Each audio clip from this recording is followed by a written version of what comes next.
The nation of Israel is experiencing a dramatic renaissance never before seen in human history. In a land that was barren for nearly 2,000 years, life is bursting forth. Acres of vineyards and olive groves are transforming rocky mountains. From every nation on earth, Christian tourists are coming here by the millions, fulfilling their dreams of walking in the very places where their Savior walked. And most miraculously of all, Israel is once again becoming the home of the once scattered Jewish people. Over the last century, they have returned here by the millions, from the north, south, east, and west. We are living in the times spoken about long ago, the time that this nation would be reborn.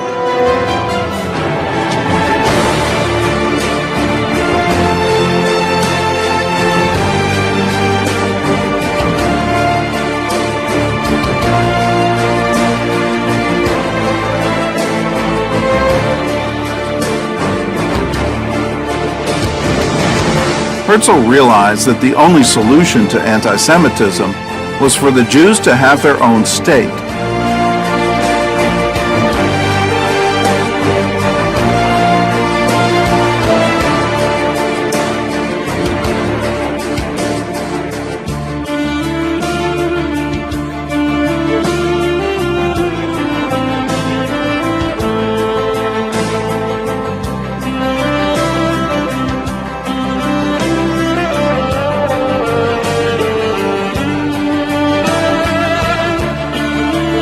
By 1914, there were nearly 100,000 Jews living in Palestine.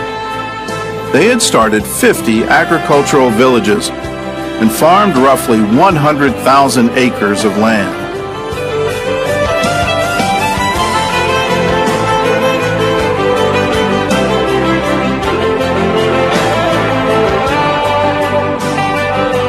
His Majesty's government views with favour the establishment in Palestine of a national home for the Jewish people.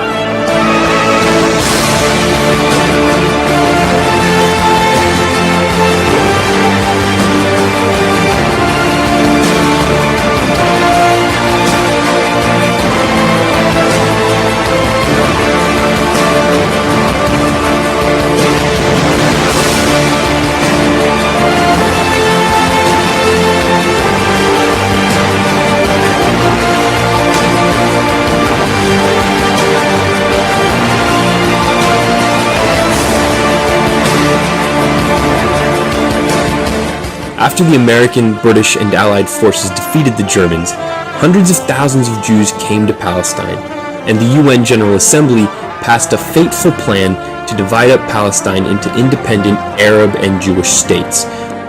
Abstain. As the roll call began, proceedings were momentarily interrupted. A piercing cry came from the gallery. Ana Adonai Hoshiana. O Lord, please save us.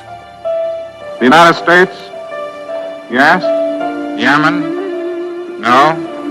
The resolution of the DAC Committee for Palestine was adopted by 33 votes, 13 against, 10 abstentions.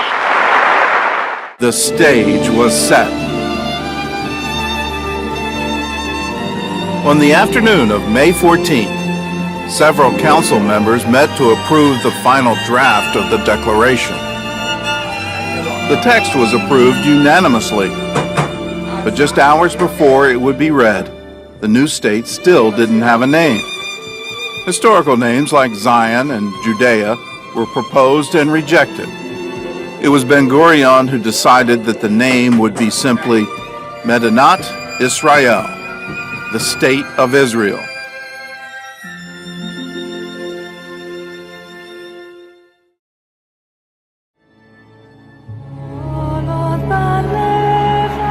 Despite the instructions for secrecy, the news had leaked out, and a large crowd gathered outside the museum. Jewish leaders were now racing the sunset to finish the ceremony before the Sabbath began at 5 o'clock. At 4 p.m., David Ben-Gurion called the meeting to order. The crowd rose and sang Hatikvah. Then Ben-Gurion read the declaration aloud. זוהי זכותו הטבעית של העם היהודי להיות ככל עם ועם עומד ברשות עצמו במדינתו הריבונית. תוקף זכותנו הטבעית וההיסטורית ועל יסוד החלטת עצרת האומות המאוחדות אנו מכריזים בזאת על הקמת מדינה יהודית בארץ ישראל, היא מדינת ישראל. President Truman recognized the new state of Israel just 11 minutes after the British Mandate officially ended. The United States recognizes the provisional government as the de facto authority of the new state of Israel. He was cheering in the streets. It was a big thing, dancing in the streets and all this. And he was standing in the back there. He says, what the people are dancing here, what they don't know is tomorrow we've got a war.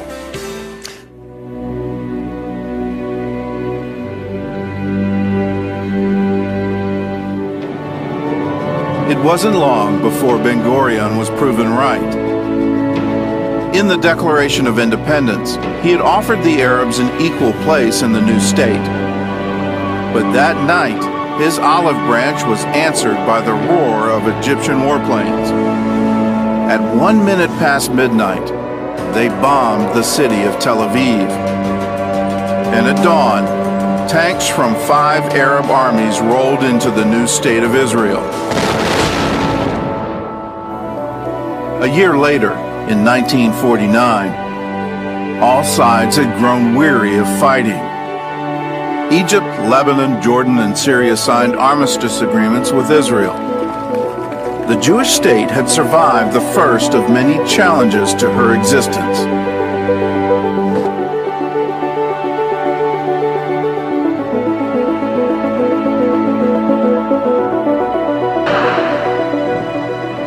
At a meeting ending in the early hours of the morning, Defense Minister Dayan told the cabinet that only through a preemptive strike could Israel stand up to the Arab armies now massed along its borders.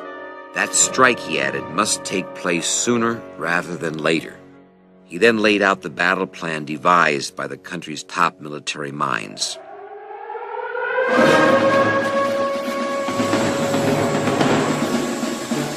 The attack order was radioed from the Defense Ministry in Tel Aviv. Israeli planes took off at staggered intervals, heading for key Egyptian bases in the Sinai, the Suez, and Nile Valley. In just 7 minutes, the Israeli Air Force destroyed the Egyptian planes before moving on to rocket bomb enemy airfields.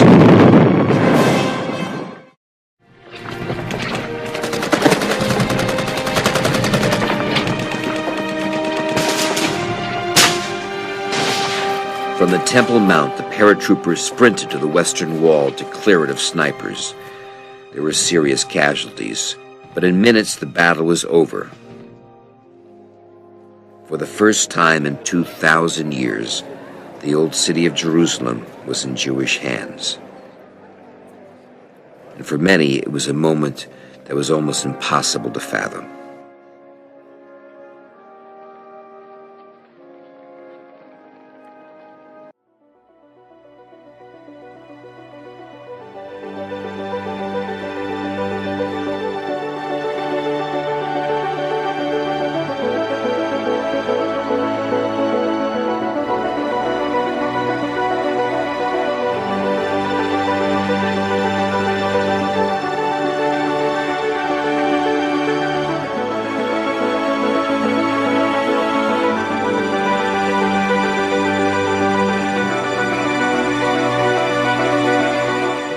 Israel becomes increasingly in the world, there will be those who stand up for Israel with the faith and integrity of Abraham, and they will make all the difference. Israel was founded 3 years after the Holocaust. 3 years after 70% of the Jews were destroyed in what is exponentially the largest slaughter of any people in human history, the remnant trickle back against the will of the British, okay, with no support from the world, into a desert piece of real estate with no natural resources, no infrastructure, surrounded by millions of hostile Arabs in a constant state of warfare, terrorism, economic blockade. And think about it, within a few years, the desert is exporting fruits and vegetables to the rest of the world. That Israel is the only country in the world that has more trees at the end of the 20th century than the beginning. In terms of high-tech per capita, the most in the world is in Israel. Done in less than 40 years, with no natural resources, constant war, terrorism, economic blockade. It's unbelievable. But people just don't see it because we've gotten used to it. It's Jewish history. It's all supernatural. I think I'm privileged to have grown up in a land where my grandfather, where his parents, where his forefathers only dreamed of living one day, of seeing built one day. This is home, and home is where you want to be.